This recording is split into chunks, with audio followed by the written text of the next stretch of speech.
The district has always been committed to excellence. From when I started in 2011, that's what we're known for, but it felt like we were at different schools, were rowing in all different directions. We knew that excellence was the goal, but how to get there, it was left up to like individual schools down to the classroom.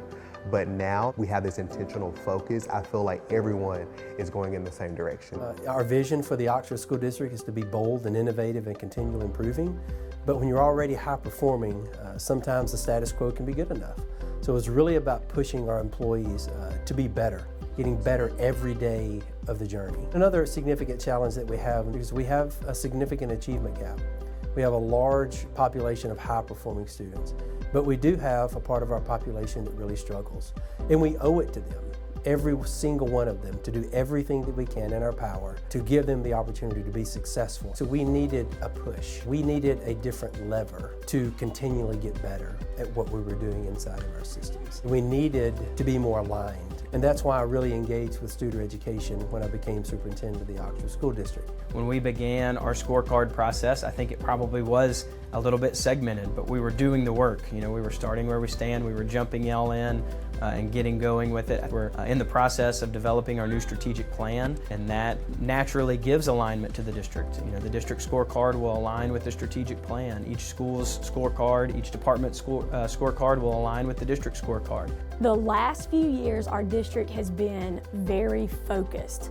Before, each school was basically doing their own thing.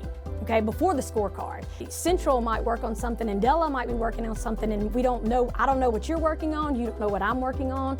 And so this process has created systems to where we all know what the goals are, and that's what we're all working toward. Two of our goals on our scorecard are centered around, well, three I'll say, math proficiency, reading proficiency, and then students reading on grade level. This year, our second graders came in at 28% proficient in math. That's what they ended first grade in. So the teachers knew that they had a hard job ahead of them. We ended the year at 72%.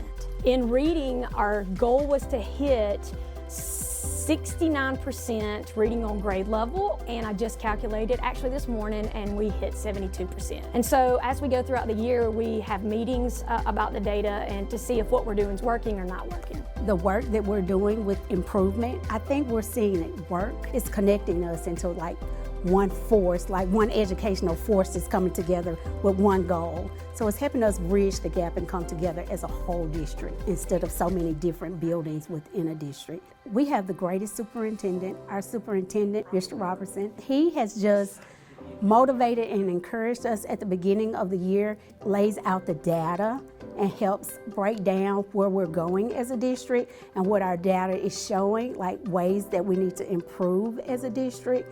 And so each school has a scorecard, and each school is like, oh, this is my goal, this is my goal. I also serve on the strategic planning committee here in my district. We get to impact not only my classroom, but I'm helping impact our district. We get to meet with these other educators in our district, and we get to talk about our goals. So we bring in people from the community, we have board members, people from the community, and we have our team, the teachers and the educators. We look at the data and we see where our areas of weakness are, and we talk about what can we do to improve those areas of weakness. The whole process has just shifted our district. Our mission as a district is to empower students, and I feel that we are constantly empowering them by hearing the voices of the parents, by hearing the voices of the administrators, and by hearing the voices of our teachers as well. So it's like everyone has a voice. So my voice counts, our parents' voices count, even our students, our second graders, their voices count as well. It's just amazing to me that I get to serve on this committee, because I'm not only just shaping just my little 42 students, but I get to shape thousands, over 5,000 students in the whole district. There is alignment from the superintendent, Mr. Robertson, all the way down to the classroom teacher and even our kids. Everyone is speaking the same language. Everyone is talking about the same experiences. It's an intentional focus now, because it's really hard to do the work of continuous improvement when everyone from admin, from the central office, they don't have that understanding. You met with resistance. But when everyone is understands that this is the goal, this is what we're doing, this is how we're implementing it, it makes the work much easier. It's becoming ingrained in our culture. One thing I would like to share is my gratitude, because I am so thankful that this has shifted my mindset. All the talk about the strategic planning and the improvement, I was like, is this going to be something else on my plate?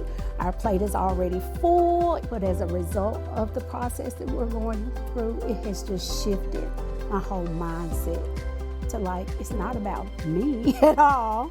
It's about the students that we teach, taking care of the parents, all of the stakeholders involved. It's about this whole community that we have the privilege to serve, and I am eternally grateful for that.